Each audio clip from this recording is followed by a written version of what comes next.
I sometimes, if I give a talk to students, one of the questions you always get answered, you know, you get the question, when did you come into advertising? And because it's so long ago, I used to crack a joke and sort of go, round about the time that Gutenberg invented movable type, because it was just embarrassing to say 1965. So that kind of joke worked up until about 2000, and realized sort of something sort of happened as we went through the millennium, and it wasn't sort of working anymore, and I kind of realized I made it, and I suddenly realized my audience was going, who the hell is Gutenberg? And what's movable type? You know, so, you know, obviously something happened. So now my joke is I came into advertising round about the time water was free and when we paid for music, and that way it gets me around it. So there you are. Michael, thank you for that wonderful. Can you hear me? I don't know if is it coming across? Right, fine. Okay. I'm going to talk to you today, and it's a little talk I've developed. So I'm going to read it. But really it's as you can see, for those of you who speak English, and I'm always humbled when I come to a foreign country and I talk in English and virtually everybody understands me. Sometimes I don't understand me, but even, you know, when I'm talking English. But I think it's absolutely fantastic, so I'll try not to talk too fast. But really, this is a talk I developed when I was asked, you know, what is it you look for in an idea? And I hadn't really thought about it. You know, I just thought, well, it's what I like. And I sort of had to sit down and think about, now what is it that I really, what turns me on to ideas? Why one idea versus another idea? And I suppose this is what this lecture is dedicated to. It's dedicated to creativity and ideas. It's how to achieve them, and obviously, to a certain extent, how to sustain them. And of course, creativity is the holy grail of any piece of advertising, or obviously a great many companies of today. But actually, there's no one way of achieving it. And sadly, we have to admit, there is no formula for creating success. You know, as Bill Bernbach said some 50 years ago, persuasion is an art, it's not a science. Now, much as everybody wants it to be a science, every client I know I've ever spoken to falls down to their knees every night and says, oh my God, please make it a science. It's not, right? Which is why, of course, our industry is obsessed with ideas. Because as we all know, ideas can change the course of history. But ideas are even more than that. Ideas are probably the most exciting thing that we do. Every man-made thing you touch, you look at, you feel, you smell, probably started with an idea. Ideas are at the very heart of human progress, from the way societies is organized to the things it consumes. We're all of us actually in the ideas business. And I think what's fantastic about ideas is they're conjured from nothing. You know, it really costs nothing to have. It needs no machinery, no capital investment, computing power, or special conditions to create. It can be done anywhere at any time by anyone. And you know, I would say a great idea as opposed to a good idea is really the last bargain in business today. And of course, ideas move people, change the future of nations, and are at the foundation of all thought, and of course, at the foundation of all business ventures. We are nothing if we're not having ideas. And I always like to ponder this, you know, a destitute single mother sits down in her spare time with just a pad and a pencil and creates an industry that is now worth millions and millions and millions, employs thousands, and will, of course, if nurtured properly, be a phenomena for the next 100, 200, 300, 500 years. For me, J.K. Rowling is a positive proof of the value of ideas. Harry Potter. And of course, one of the greatest skills is the ability to encourage and to judge ideas. Much has been sort of written about idea-generating environments, you know, the free flow of thought, the breaking down of walls to encourage a more creative, open atmosphere. I'm actually not going to dwell on that. I'm going to concentrate on how you judge ideas, what you do for them, in how you go about getting them, and whether they're good or not.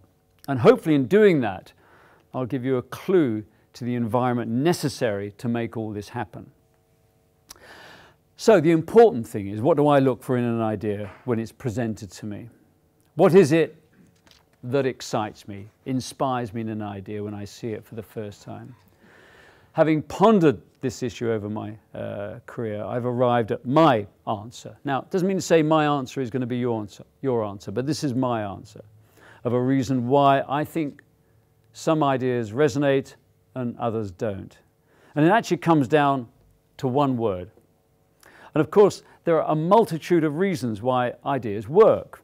You know, relevance, intrusion, memorability, timing, simplicity, and even just, of course, pure luck. But it seems to me, despite all of these other things, it is at its heart, especially in today's environment, a simple word called irreverence, which powers an idea to possible greatness.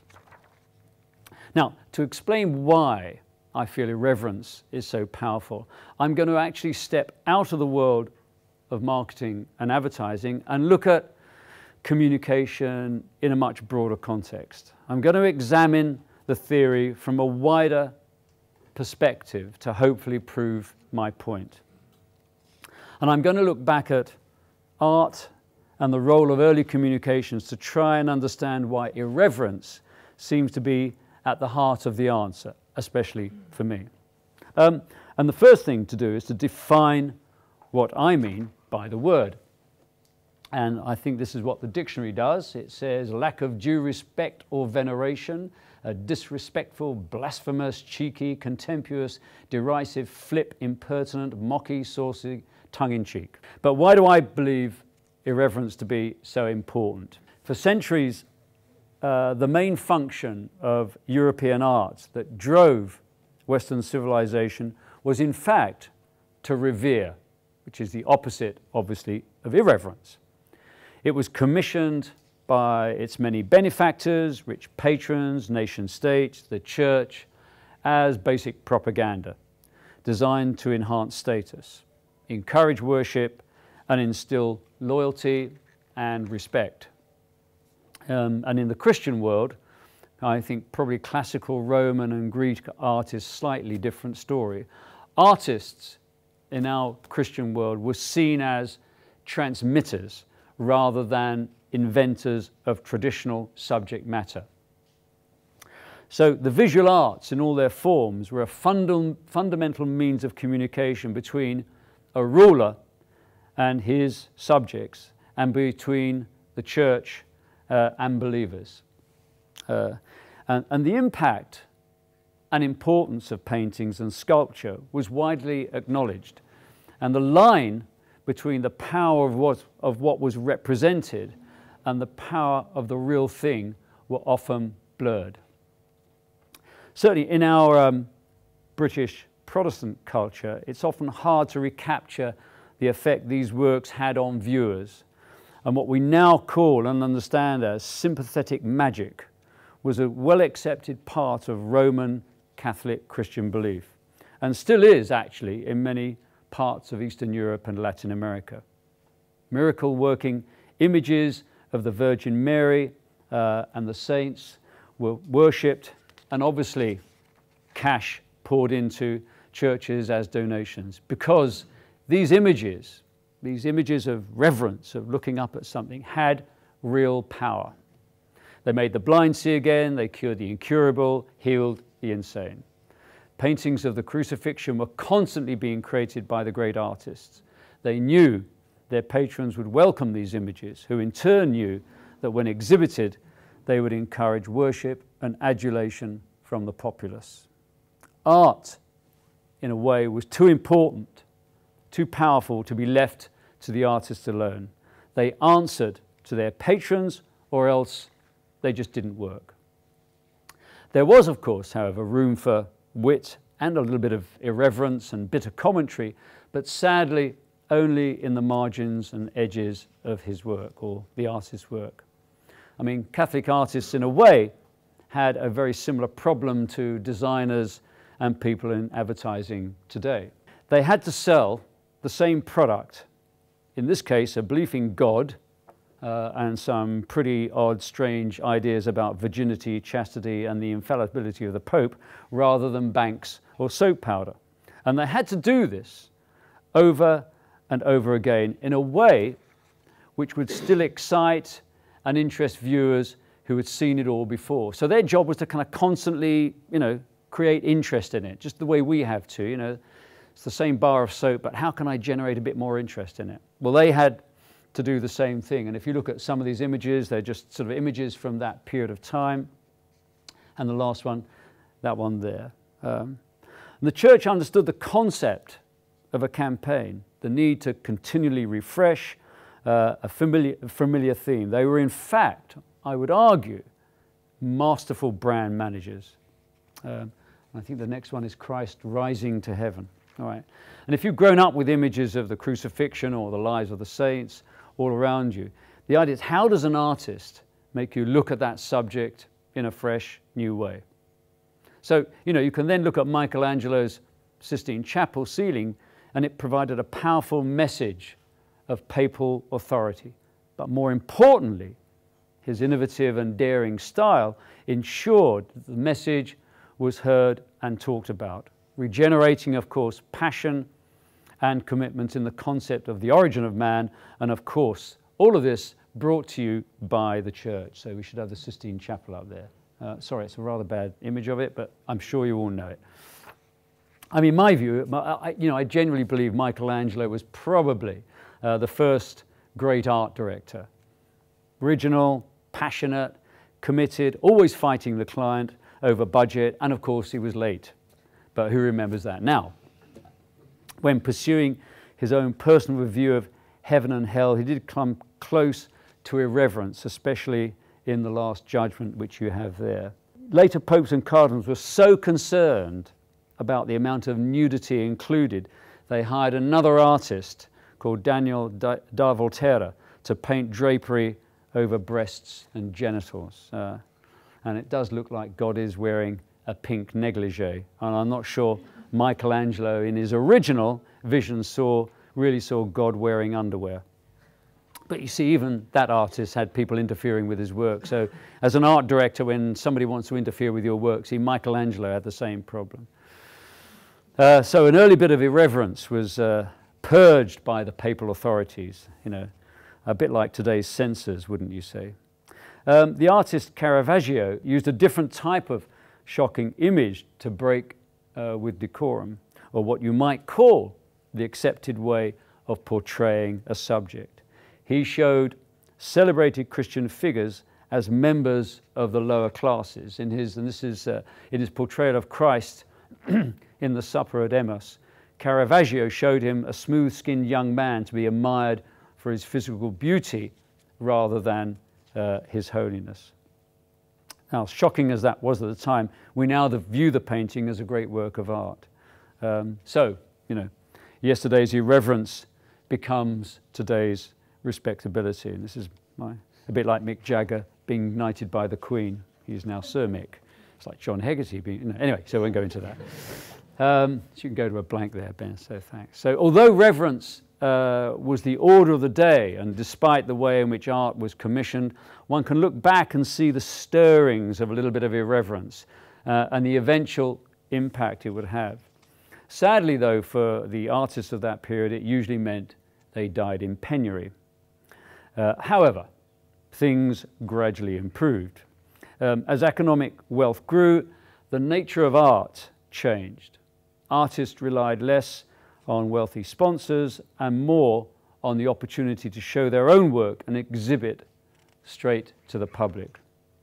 In actual fact, the concept of the art gallery is actually a relatively new phenomenon, dating back to something like the 19th century.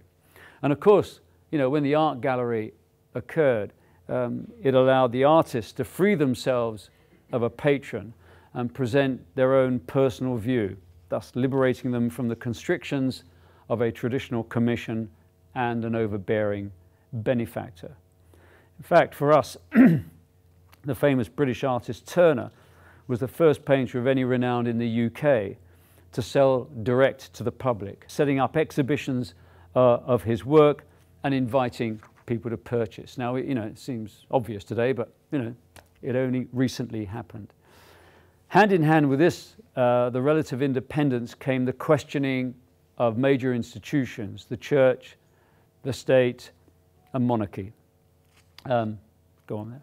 As society developed, being better educated and becoming more independent and questioning the ability of these two massive power blocks of the church and state to retain their influence diminished. And continuing into the 20th century, economic growth brought with it greater tensions and the need for greater freedom. Competing ideas were emerging within society, ideas that had to be debated, considered, adopted, or rejected. And with that freedom grew the need to question and explain. What was the nature of society and authority? How did it work? Why was it changing? What was good about it and what was bad? And what should be preserved and what destroyed? And choice, of course, has now entered our lives in a way which past generations would have found unthinkable and certainly almost unmanageable. And as the world grows more complex, so the ways of dealing with the issue thrown up grow more involved. So you can look at credit cards, you look at televisions and trainers. We're confronted with issues in religion, politics and leisure, even in the bewildering array of soap powders we must choose from. And the great novelist and writer Alvin Toffler has in fact suggested in one of his books, and I quote him, "We are racing against overchoice, the point at which the advantages of diversity and individualization are cancelled by the complexity of the buyer's decision-making process." But although we may already find that choice, as Toffler suggests, perplexing, it is certainly obviously going to go on expanding for the foreseeable future. The issue then is, how do we cope with it? And how, as communicators, do we break through this almost anarchy of choice and establish and register our clients' needs? It's gone to a blank there, yeah. Technology is also moving at a rate that forces change. Digesting all this becomes, in fact, harder and harder. Borders are being broken down, information is being traded at greater speed in greater quantities. It is in an atmosphere of constant questioning that art and communication now finds itself. And it's in this atmosphere that the very nature of art and creativity changes. We are now not expected to reflect or revere the status quo, but actually to challenge it. In reality, to help redefine it. And those who grasp this reality and opportunity are the ones who reap the rewards it offers. As society literally turns itself upside down, attempting to come to terms with a world it finds difficult to keep up with, so artistic and creative thinkers, whilst maybe not providing complete answers, dare ask the questions many are afraid to even consider. And so I would argue that all of us in design and advertising and marketing are at the forefront of that change, stimulating debate, provoking response, and consequently, inevitably, courting controversy. Returning to the issue of art for a moment, Dadaism emerged during the First World War, brought about by the arrogance and ignorance of the ruling classes. It was a reaction to the meaningless slaughter of millions by the callous authority that would brook no criticism or alternative views. And it was this arrogance that drove writers and artists to challenge all institutions and accepted forms of art. and resulted in the movement we now know as Dadaism. The Dadaists had in fact no absolute fixed beliefs, but were driven by the need to shock and attack the established order. I mean, defacing the Mona Lisa with a moustache was a way of mocking authority and establishment. And exhibiting a toilet, as Marcel Duchamp did, as a piece of art was equally trying to confront and shock. And I would argue too that the 1920s design movement of the Bauhaus dared to do things that challenge accepted practices and beliefs. In using industrial materials to design furniture, it challenged traditional crafts and broke down traditional attitudes. It opened up the way for designers and typographers to change the way in which we viewed the printed word and absorbed information. The very essence of art, therefore, was changing. Its function became to force us to think, not revere, to consider, to challenge. We learned to question, and in questioning, actually liberated our own minds. And the most fundamental freedom we have, is the right to ask why, to challenge, to in fact exhibit that freedom. And this, of course, didn't only apply to fine art and design and furniture. Music was also being affected by this change. Jazz, I'm sure as you know, was the voice of the black oppressed people of the southern states of America. And it was music played in bordellos and clubs of dubious reputation. And it was considered to be by many white people the devil's music. It articulated, however, the feelings and emotions of a powerful underclass. It was the voice and outlet of an oppressed people. And as this voice grew in strength, it attracted more and more people to its cause, finally, of course, metamorphosizing over time into rock and roll, a blend of jazz, blues, and folk music, which of course was also seen as subversive. As we all know, Elvis Presley was not allowed to be shown on television screens gyrating his hips, as this was considered lewd. And of course, to some extent, the censors were right. It was lewd, but that was the whole point. It was the voice of a whole new generation of people the authorities just didn't understand and couldn't understand. So within society, the center of gravity was changing. No longer did we look up to our elders, but down to a new liberated youth, emboldened with wealth and the desire for change. A generation who wanted change and wanted to express themselves in their own terms with their own language, to challenge the conventions and beliefs of an older generation that failed to understand them.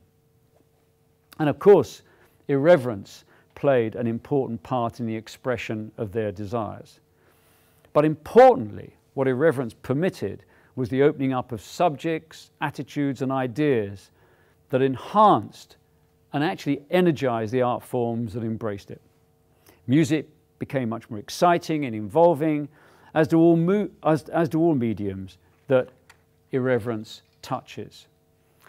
In the UK, a famous comedy program called Monty Python captured this irreverence. And what made this comedy team of Monty Python so exciting, apart from, I would say, funny, was their preparedness to extend their humor into other areas that would not have been considered, and in a form which broke barriers. The importance of these irreverent forms of humor and music is that they open up new avenues of expression. They create excitement and interest and develop the way we see things, challenging our own preconceptions, and they force us to consider, if not, accept change. And of course, when we turn to design, it creates opportunities for producing genuinely innovative and lasting work. A man called Alec Isigonis, who designed the revolutionary Mini, first launched in 1959. This looks like that picture was taken in 1959, doesn't it? It was a lateral solution to a constant design problem of how to make the car smaller and yet create more passenger space. A seemingly impossible task. By throwing out the rule book and turning the engine sideways, in one stroke he solved his problem. He created more space for the passengers without increasing the overall size of the car, and influenced obviously the car design in the latter half of the 20th century. I would argue, if you go on to the new, I would argue that Isagoni's design attitude treated convention with an irreverence which helped create one of the most lasting and influential products of the industrial age. It became a symbol of a new egalitarian society driven by pensioners and pop stars alike. For me, one of the greatest architects of modern times, Frank Lloyd Wright, constantly innovated and questioned convention. His famous falling water house, here it is there, with a stream running through it, became a landmark of modern design. And his even more famous Guggenheim Museum, built in the 50s, challenged the conventions of art gallery construction and layout. Working as he had to with very limited space, he created a circular design, thereby utilizing more wall space. Having virtually no flat walls and instead a circular structure, he forces the visitors to start at the top of the gallery and walk around a spiral design, creating a unique experience and a fundamentally different way of viewing an exhibition. And I might add an easier one too. Frank Gehry's Guggenheim in Bilbao had a similar effect. By challenging conventional building design and using new materials, he created an art gallery that challenged us to consider creativity even before we stepped over the threshold. It didn't attempt to blend into the architecture of the era, but stood out as a testament to its own creativity and purpose. Consequently, it forced you to consider irreverence and art before you even stepped over its threshold. The attitude of the building struck has resulted in it becoming one of the most popular art centers in terms of people visiting it in the world. This need then to constantly question becomes almost a fundamental way of increasing the impact of our work. Even more so if you work in the applied arts of advertising and design.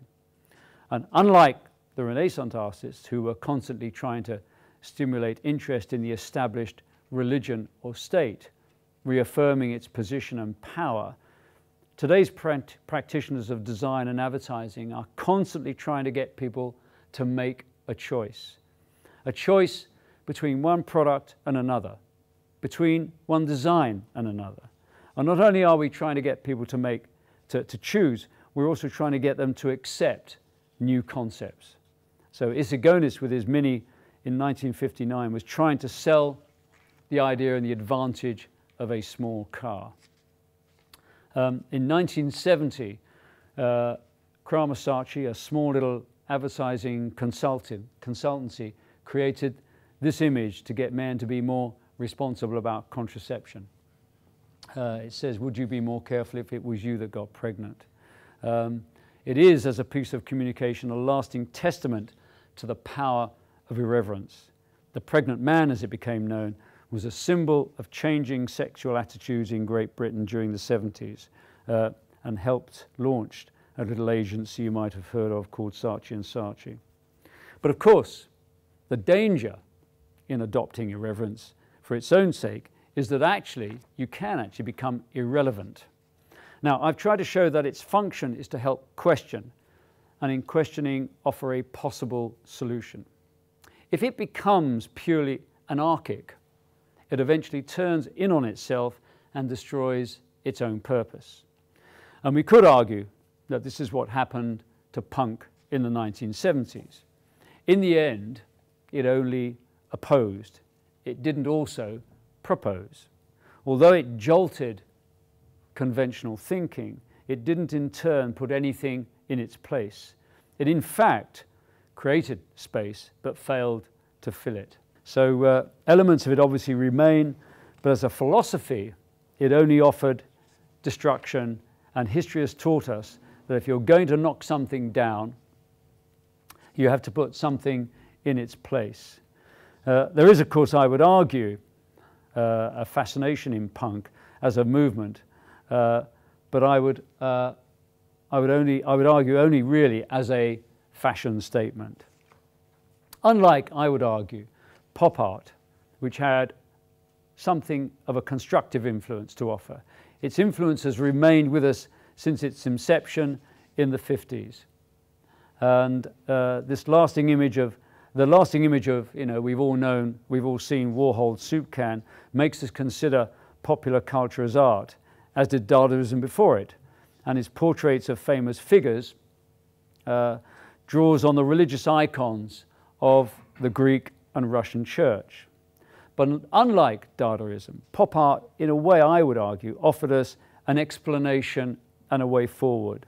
Not to be blinkered to what we see around us, but to accept it as something perhaps to be considered and see it in a new light. Its irreverence had a message. It was attempting to be constructive as well as irreverent. It had actually a vision. I think that's his electric chair, which is fantastic. Moving art out of the gallery onto the street, popular culture had value, and within it, a message to the people, a message that perhaps encouraged us become more aware, to open our eyes and see the creativity that surrounded us, accept new images and appreciate and identify modern icons. The most important aspect of our creativity is therefore to question, to not accept the status quo, to not accept convention for convention's sake. But the danger, the big danger in irreverence is that you can also alienate, a fate which ultimately, I would argue, befell the Dadaists. They offered us no vision. And if your irreverence, as I've already said, is to be constructive, you must not only get people to question, you must take them with you. And I would argue that the infamous Benetton advertising of some years ago falls into that trap. Yes, it shocks me to gain my attention. It is profoundly irreverent, but ultimately I'm left feeling hollow. Why? What are you saying? And do you really believe in it? If not, your vision becomes empty and meaningless, a sham. Of course, I applaud the desire to open my eyes, to make me look at things afresh, bring different ideas to my attention, but it must be done, and this is very important, it must be done with a sincerity and an integrity and a sympathy. Or the danger is it can look as though it's just exploitation. And this is where I think humour comes into play. Ultimately, it is easy to be irreverent in order to gain attention. So if I write the word crap, print this word in Franklin Gothic extra bold, and you have been irreverent. But I would argue to no purpose. I did actually originally have fuck up there, but I thought I'd be a bit polite and put crap up there. But you know, I was not being very irreverent, was I? And of course, what shocks today becomes boring tomorrow, unless that it has a surprise. So if I write crap like this, it actually takes on a different meaning. It gives it maybe a purpose and maybe, just maybe, expresses a sense of wit and charm. By doing that, I alienate you less and begin to make you consider the purpose of perhaps my message through irreverence. This is a perfect example, I think, of irreverence playing with our perceptions. It implies something without actually saying it. Its wit carries the message on to another level and engages with its consumers. For some, of course, it can be rude, but for others, its irreverence captures a thought. And this is where I think humour has a very important role to play. We use humour in advertising because it's a way of making people relax and listen. People are inextricably drawn towards it. When your audience is in that state of mind, they're more likely to remember what you're saying and act upon it. Humour is a powerful tool, but one that must be used with respect, otherwise it can divert attention away from your message. Humour and irreverence are therefore interesting bedfellows. They feed off each other, creating opportunities to enhance each other's message. Of course, you can have one without the other, but as I've already shown, when put together, they become more powerful and actually more profound. And as we all know, humour is the enemy of authority. The most debilitating thing you can do to any kind of oppressive power is to laugh at it. It's the one vibration it finds hard to deal with. In 1959, Bill Bernbeck started, as I'm sure we all know here, a famous campaign for the Volkswagen Beetle. Its irreverence was in suggesting the car's simplicity, even actually its ugliness, was its charm. And it captured the imagination of a generation of car buyers, turning the Volkswagen Beetle into one of the most successful cars ever produced. What a shame, actually, the Mini didn't have advertising of that quality. But anyway, VW advertising challenged the way we thought about cars as status symbols. And that says, it's ugly, but it gets you there. And that was when they did the moon landing in America. Its irreverence was expressed with wit and purpose, and in advertising terms, created a style which has influenced communication ever since. And I would argue these ads we did for Boddington's, a beer in the UK some time ago, the Cream of Manchester, have, I believe, a direct lineage to the irreverence of that early Volkswagen campaign. It was ice cream, shaving foam, milk bottle, and flake. And all we were trying to find is a very, very interesting way of talking about cream in a way which no beer drinker would have normally have encountered before, and actually became a hugely successful campaign. And also, I would argue these ads for Levi's. You know, that says I get around to liking them after 2, maybe 3 years, or this one because they fit eventually. And I think their honesty and style stop us and force us to consider the implications of their seemingly irresponsible messages. I mean, seemingly irresponsible. How can somebody say because they fit eventually or they fall apart? But that was telling the truth in a way which captured people's imagination. So, as society constantly changes, as products constantly innovate, it becomes the responsibility of the creative person to capture the essence of that change and the opportunity it offers. As creative people, we are constantly trying to get others to reconsider, to re-evaluate. But we must do so in a way that is constructive, not destructive. What Irreverence offers us is a more stimulating way to create and to capture people's imagination and, of course, their attention. Now, at this point, I know I can show you. I'd like to show you 10 commercials of ours that I think have done that. And if you think about them, if you look at them, there's a tremendous irreverence that runs through all of these commercials. Let's have a look at these 10. You see, I was standing outside my mouse hole the other day, when all of a sudden, along comes this cat. So quick as a flash, I turned into a dog. A ruff ruff. But the cat turned into a dragon. So I turned into a fire engine. How's that? And then he turned into a submarine. So I became a submarine-eating kipper. I said a kipper, not a slipper. Hey, very much.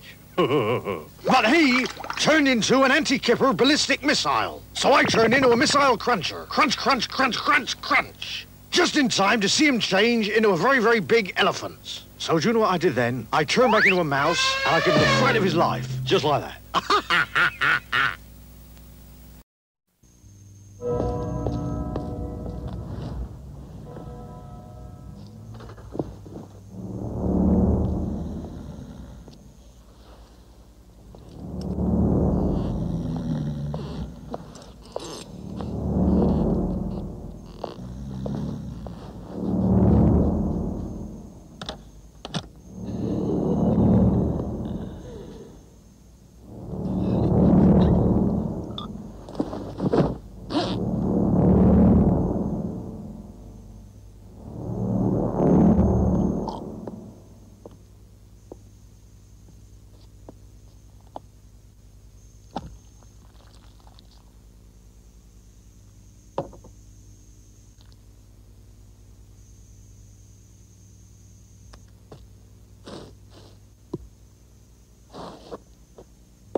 So I think 10 ideas that were driven by the power of irreverence, and that gave them the difference that we were looking for. But importantly, I've tried to show the power of this thought, its place in the creative process and how it powers ideas, understanding its strengths and of course its weaknesses.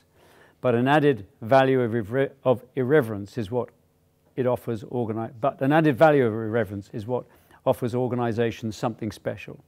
I would argue that it is those companies that understand and embrace the power of this word that are the ones who will constantly succeed. They will be the thought leaders, the ones that challenge established thinking and constantly break the mold.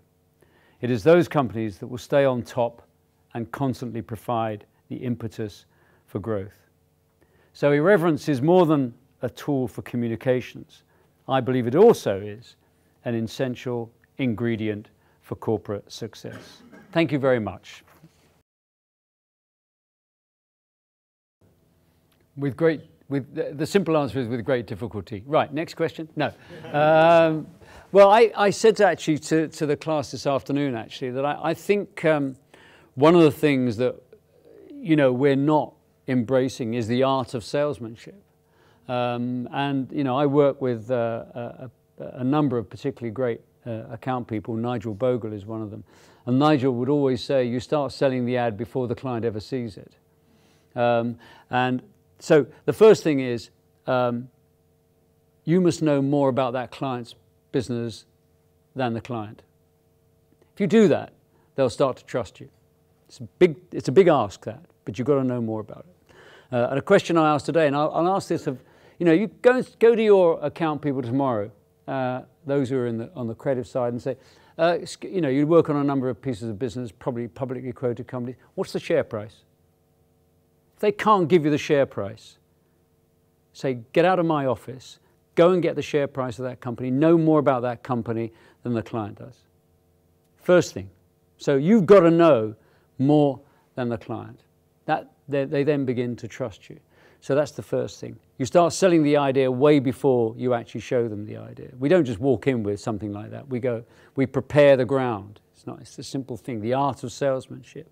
But the other thing I think it's important is, as a business, we talk today about, in our industry, there aren't many brands as advertising agencies. There are so few brands. We're all the same. We all do the same things, say the same stuff. None of us actually believe in difference. I actually do think BBH is a bit different. And when clients come to us, they kind of know, because we show them reels like that and say, this is what we do. They know they're going to get something different. So already, by the time they've hired us, they think, oh God, they're going to give us something different. Of course, they usually think, I wanted that thing I saw yesterday that you did rather than the new thing you're going to do. But that's another problem. So I think there are things you can do. The art of salesmanship, preparing the ground, knowing more about that client's business. That will get you trusted. And that way, they'll start to go, well, these people really understand my business. So therefore, they might have come up with the right solution to solve the problems I've got. That's my best advice on that. Well, I think, research is that thorny subject which we could spend all the rest of the evening. I was hoping to get some dinner tonight, actually, but, I sort of shake my head in wonder at the way research has gained such a sort of growing grip on our business, and I really don't know what the answer is to that. Again, I think it's because clients actually want our business to be a science, and so they listen to people who say, I can prove whether this works or doesn't, and it makes their life easier in companies because they can go, oh, I'm recommending this advertising. Of course, the research said it was right, so if it goes horribly wrong, I won't get blamed. So, that's partly. I mean, most people know that research doesn't work. If you talk to a client, they know it doesn't work. They know it's bullshit. But they do it. They do it because it's an easy way out. So, we started to do something, and I was talking about this afternoon, where instead of, we've done it now on a number of pieces of work. And in fact, that Xbox film, we only sold that because we said to the client, we'll put it out virally and see what happens. And, you know, if it gets picked up, we'll then use it for broadcast. So we got it made very cheaply, and in fact, it was hugely successful, and the client said, this is fantastic, I'll now put it on broadcast media. And we've done that with the latest Levi's campaign that we've created. Instead of going with one big idea, we went with 5, said, give us the money, we'll make 5 with the same budget that we used to make 1 with, because you can do things very much more cheaply today. And we'll put them out on the net, see which ones win, and we'll run those in broadcast media. And really what you're saying to the client, well, here's a way of doing research. Think about it as research. But actually research that's actually more compelling. This is actually, you know, showing what people really want when it's made. And we're finding that's beginning to work for us. We're using that a bit. So, you know, there are ways around it, but I think if you attack it head on, saying to a client, research is garbage, and, you know, it doesn't work, and we all know it doesn't work, they'll just go, yeah, I know, but actually it makes my life easier. Well, I think in a way it goes, part of the answer to that question, and I can't really answer it, is, you know, we've always said at BBH, we're only interested in probably, you know, our total audience of clients out there is probably only 10% of clients. So only work with people that really genuinely understand what it is you're trying to do. And I go back to my point about being a brand. You know, if an agency is more of a brand, clients understand why they're going there. They understand what it is they're buying. You know, if you go in, buy a Rolls Royce, you know it's going to be very expensive. You don't go in and suddenly say, this is a shocking amount of money to spend on a car. You know it before you walk in. Well, you know, if you're a company with a belief and everything, then when clients come to you, they understand a bit about what you're going to get. But you can't convert everybody. You know, you've just got to accept, again, you know, all agencies try and be all things to all people. I mean, I think that's garbage. It's crap. You know, it can't be that way. So you've got to start to identify what it is that you believe in and get people to come to you for those reasons. But you'll never, you know, if a company doesn't want to believe in it, it won't do it. You know, no matter of persuasion or art of salesmanship or anything else will result in them changing their mind. They just don't want to do it. It's just, you know, in manufacturing, look at, you know, there are some great people out there doing wonderful things and other people doing very dull things. It's just because they're full of very dull people. You know. Why work for them? What I tried to talk about a little bit was about humor. And humor is a great way of binding people together and bringing them together. And I think if you have the right kind of humor and the right kind of laughter, it's a very positive vibration. And it's a great way of getting people to accept ideas that possibly they might find a bit difficult or daring or whatever it might be. If you make people laugh, they'll accept a lot more. That's the great skill. And that's what I think you've got to put together. Humor and irreverence. Put those two things together and you've got a fantastic combination. And I think, you know, very good point. There's no, you know, the Dadaists just upset people. Now, they wanted to do that. But in the end, you just went, oh, yeah, okay, so what? You know, and I think the skill is to sort of do something in a way which takes people with you. That's what you're trying to do. Certainly what we're trying to do as communicators. We're not trying to alienate people. Our task is to talk to as many people as we possibly can. Well, humor is the great way of doing that, of making that message more interesting and more acceptable.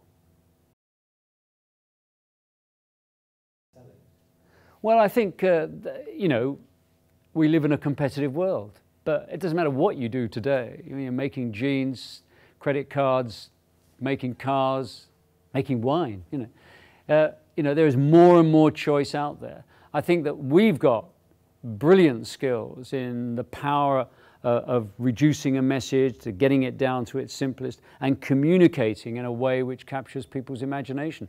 I think have great belief in what you can do.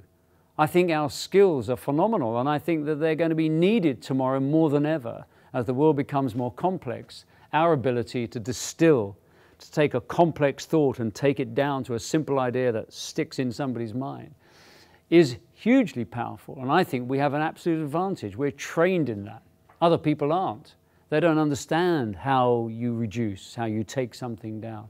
We're brilliant at doing that. It's a fantastic skill. You know, I always think, you know, if a Martian was to descend onto Earth and have the whole thing explained to him and kind of, you know, what it's like and And, you know, he got to the communication bit and somebody said, well, of course, it's all fragmenting and it's all going all over the place and there's so much information, nobody knows what to do with it and there's more and more of it. And then we've got these advertising people. And, well, what do? Well, they take complex ideas and reduce them down. Oh, fantastic. Well, they've got a real future, haven't they? You know, but we all go, oh, we've got a future. Of course we've got a future. Believe in it. You know, believe in what you do. Just make it better. We're the only industry in the world I know, the only industry who thinks the solution to a problem is to make our product worse. I do not know any other industry that would get up and say the solution to this problem is make the product worse. We do. I think it's a phenomenal thing. So we try and interrupt people more, or, you know, be more aggravating or whatever it is, instead of actually making our product better. It's a complete mystery to me how we think there's a future in let's make the product worse and hope we'll be more successful. If we make the product better, more people might want it. So take those great skills we've got and make a better product. You know, I mean, this is a point, you know, what I've constructed here is an argument. It's a point of view. It's my point of view. It doesn't mean to say everybody has to agree with it or, you know, I think different. That's fine. You know, this is a broad church, as they say. Other people will believe in other things.